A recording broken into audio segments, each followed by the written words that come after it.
Siguiente.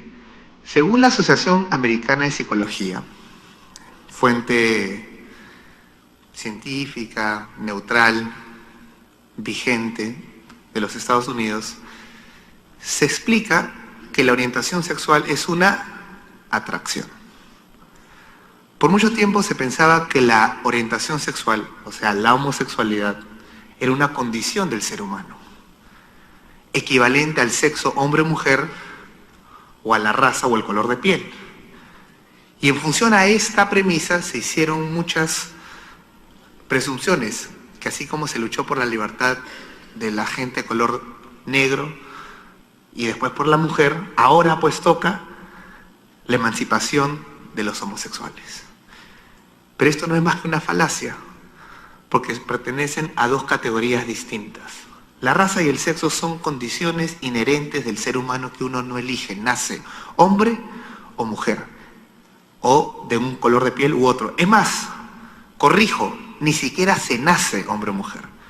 Desde antes que uno nazca, es hombre o mujer. Esto no es una cuestión religiosa, esto no es una opinión, esto es la realidad científica. En el momento de la concepción se forma un ADN único con todas las características que el ser humano va a tener durante toda su vida y que permanecen aún muerto. Por ejemplo, en el Perú se encontró hace poco los huesos, los restos de la señora de Caral, la ciudad más antigua de Lima. Y se descubrió que era una mujer. ¿Cómo? Mediante la antropología forense. Porque existen huesos masculinos y huesos femeninos. Cromosomas masculinos, cromosomas femeninos. Composición cerebral masculina, composición cerebral femenina. Genitales, ADN, la epigenética. Cada aspecto del ser humano evidencia, corrobora objetivamente lo que uno es.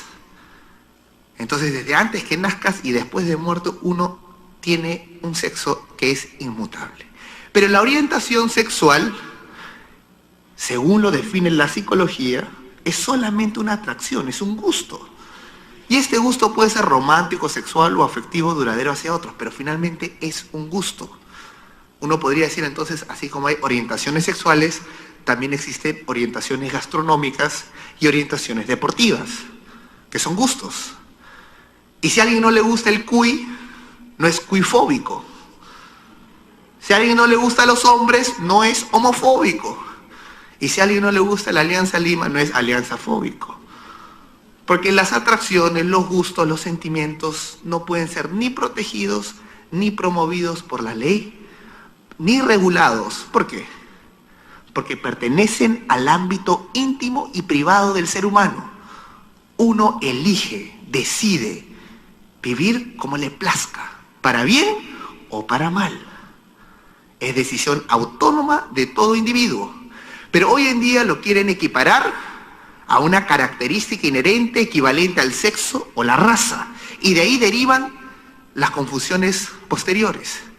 Hay personas que están convencidas que la lucha por los llamados derechos LGTBI es la marcha inevitable del progreso humano, en lo científico. Pero esto parte de una premisa falsa. Por eso el gran filósofo griego, Sófocles, decía: la verdad puede más que la razón. Porque una vez que uno descubre la verdad y corrobora, lo estudia, no es una opinión, no es una creencia, cualquiera puede corroborar, que la orientación sexual es únicamente un gusto, entonces la premisa que había construido esa conclusión, que era equivalente al sexo o la raza, se desmorona por sí mismo. La verdad puede más que la razón.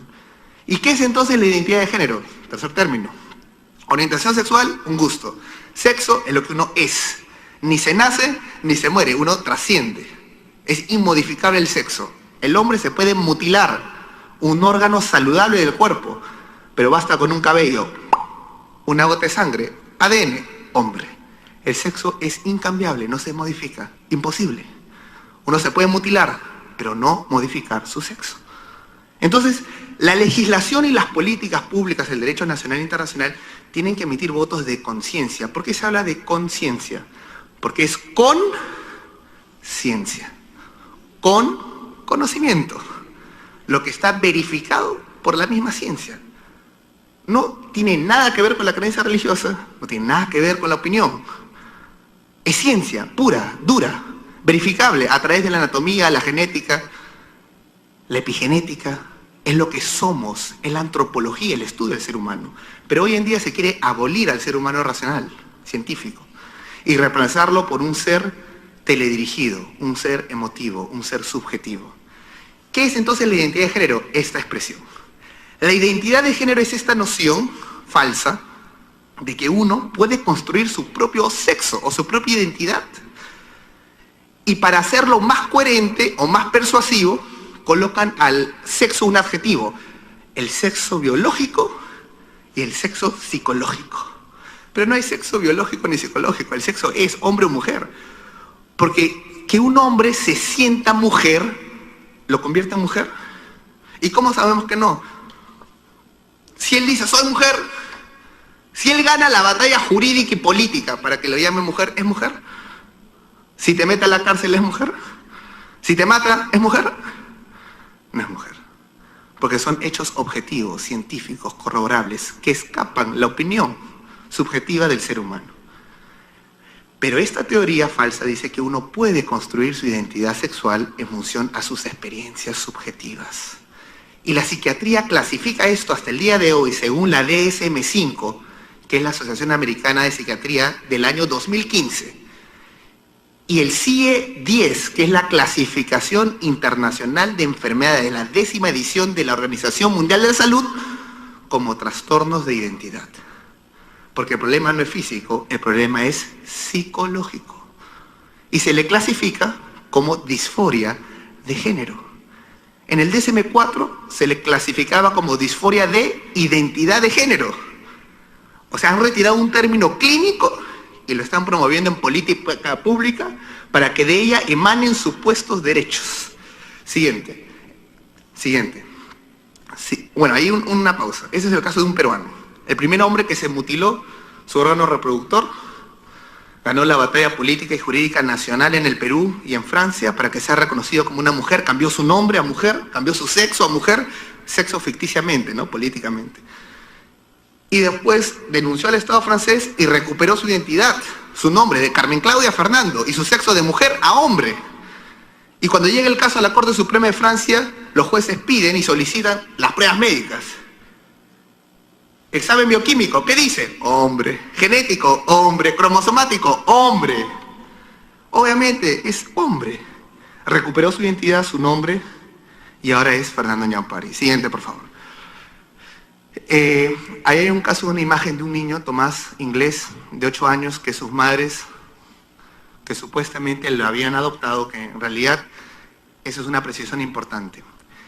Puede sí, pero debe de haber adopción de parejas homosexuales, o dos hombres, o una pareja, una persona soltera. ¿Existe el derecho a adoptar? Muy bien, no. ¿Y por qué no? Porque existe el derecho del niño a ser adoptado. ¿Y por qué? Porque existe el interés superior del niño a recuperar lo que perdió, un padre y una madre. El niño no es un producto, no es un saco de arroz para satisfacer un vacío emocional, sentimental o una meta ideológica. El ser humano no es un medio de realización de nadie, es el fin supremo del Estado. Pero en países donde han subdesarrollado en sus políticas, han ido en un regreso moral, permiten este caso, y este niño Tomás, siguiente, de 11 años, sus madres decidieron aplicarle hormonas, siguiente, y ya no llamarlo Tomás, sino Tami, de 11 años. Tami. Le inyectaron bloqueadores de hormonas para evitar que desarrolle su vello facial, cambio de voz, hombros. Y esa es una experimentación directamente con los seres humanos, al estilo nazi. Se está experimentando con los seres humanos, deconstruyéndolo primero, porque no respetan su identidad científica. No eres lo que eres lo que sientes. Es la voluntad del hombre por encima de la naturaleza. El lema de Hitler, que puso el ciclo de la vida, el símbolo budista, 45 grados al costado, para decir que la mera voluntad del hombre era capaz de modificar el ciclo natural de la vida. Es lo mismo. Siguiente. Y esto, en vez de ser denunciado, lo celebran y ya no le llaman ideología de género. Nada menos que National Geographic de este año, en su portada de febrero, ya no le llama ideología de género, sino revolución de género. Y en la portada hay un niño, hombre de 9 años, vestido de mujer, que le dicen que es su derecho decidir qué ser. ¿Y por qué se dan estas situaciones de supuestos derechos sexuales del niño o a la identidad? Porque finalmente el Estado lo que hace es deconstruir la primera institución que es el fundamento y la base de la sociedad, que es la familia. Y al destruir la familia, entonces el Estado se asume como el ente regulador moral de cómo administrar tu vida personal y familiar. Por ejemplo, en Noruega hay un caso particular. Noruega, que uno pensaría que es un país plenamente desarrollado, tiene un problema actualmente.